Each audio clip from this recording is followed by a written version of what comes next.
This presentation is quite a good evolution of the one of Emmanuel you just saw before about the drone. More globally, we will go a little deeper in technologies this time. We are speaking of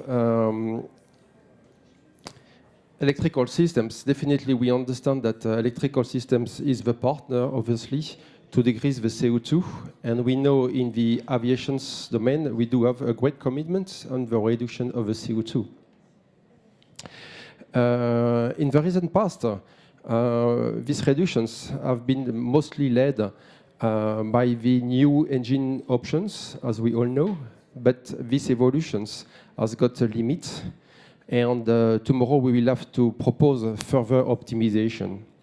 So either, for example, if we stay on the engine itself, we know that the engine will go to UHBR technologies, where the engine will definitely need a good team working with the generator. We will have some special modes where, due to problem of stability of the UHBR, we will need to behave not as a generator, but as a motor. So this complementary is something completely new that we will have to do from the electrical system part, and it will be the enabler for these evolutions. Tomorrow we could also imagine to have some global optimization of the energy between the critical electrical system and the less critical. For the moment, they're quite independent. Definitely we will improve the aircraft, but we all know the evolutions regarding new modes of transport, and definitely these new modes of transport will give opportunities to go much more directly, more green. Okay? So the way it will be implemented will depend. We all know that having a full electrical airliner is not for tomorrow, isn't it? We don't have the technologies yet. Whatever, there is a large scale of applications as an interim for the regional and smaller and helicopters, and typically the helicopters is first good application. When we look at all the drones, VTOL, eVTOL or HVTOL, we understand that this kind of aircraft will deliver a significant decrease in the CO2. Either some of them are electric or hybrid electric, and they will give a significant decrease. And also, if we compare regarding the energy, if we compare with the energy of a terrestrial road trip, we can definitely understand that with a direct trajectory, we definitely decrease the level of CO2. That is a complementary gain. Just come back a little bit about Thales Electrical Systems and how our history helps the future, in fact. For people that does not know us, okay, we started in the 50s, and at the time being, we were speaking of fixed frequencies. Mostly for Thales Electrical Systems, for combat aircraft, helicopters, a small one.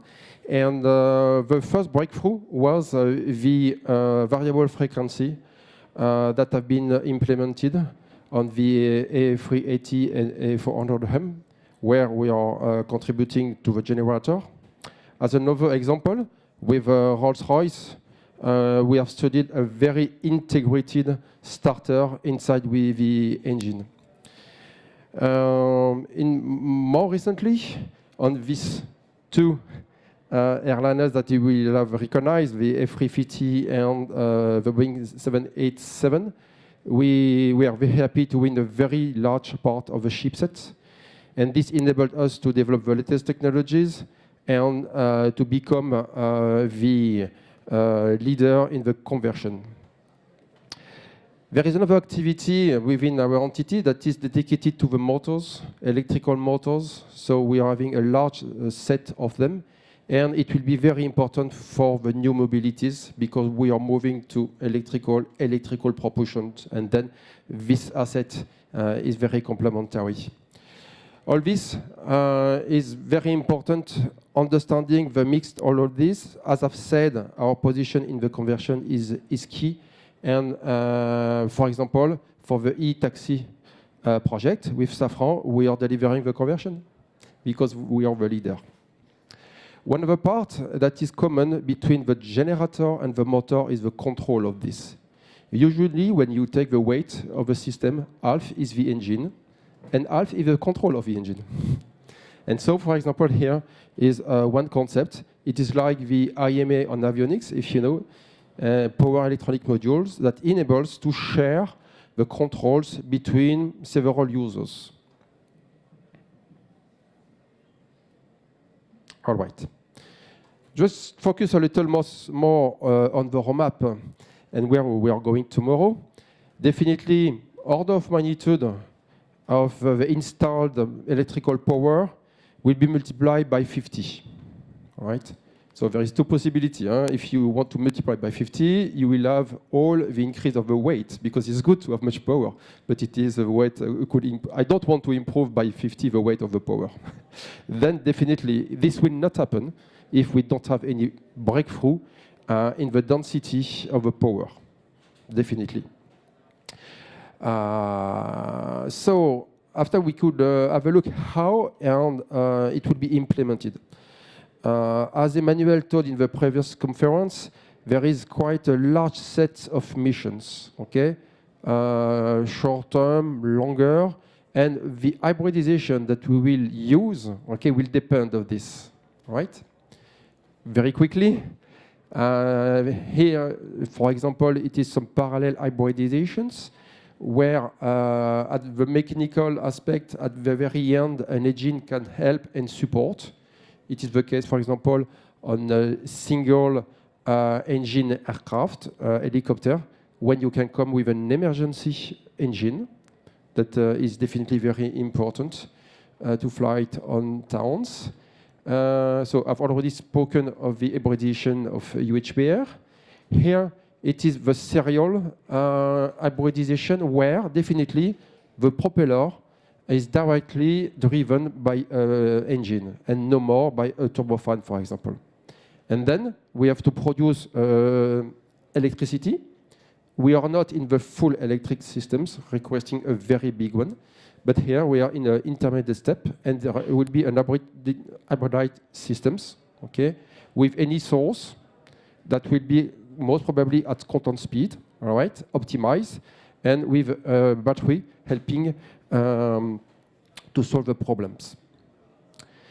And so all this link, all this architecture will depend, and it's not possible to say I've got one product, okay, for the future. It will be really a range of products, and it is very important for us to have a modular approach, and definitely to be in the teaming. Yes. So I think I said most globally that tomorrow, and I am missing some element of my slides. Okay, no problem. I know them. The generator will have to increase its power, and the ratio of the power, the same for the motor. Just focus on the motor, for example. Some people, they optimize the propeller itself. And after, the motor, just to do what is requested for. But whatever, the motor itself have got to be optimized. And we think that we have to team, typically, with propeller to find the global optimization of the energy between the two. And we have to cut the silos between the entities to provide the best solutions. So this will be explained and optimized for the motors. This will be optimized for the generation with the best coupling with the engine. And at the end, what do we have? We have a very complex system in the middle that we'll have to manage, because here we will go to higher voltage, because definitely higher voltage enable to drive all this power, okay? Because if you multiply by 50, you need it. You will have high power battery, and you will have to propose something that will be quite smart. And this is the key, because developing all this without the capability to manage in both directions in a safe way, there is no point. So this is definitely where we are going, and I think that our past and the position in conversions help us to define this in partnership. This is the main.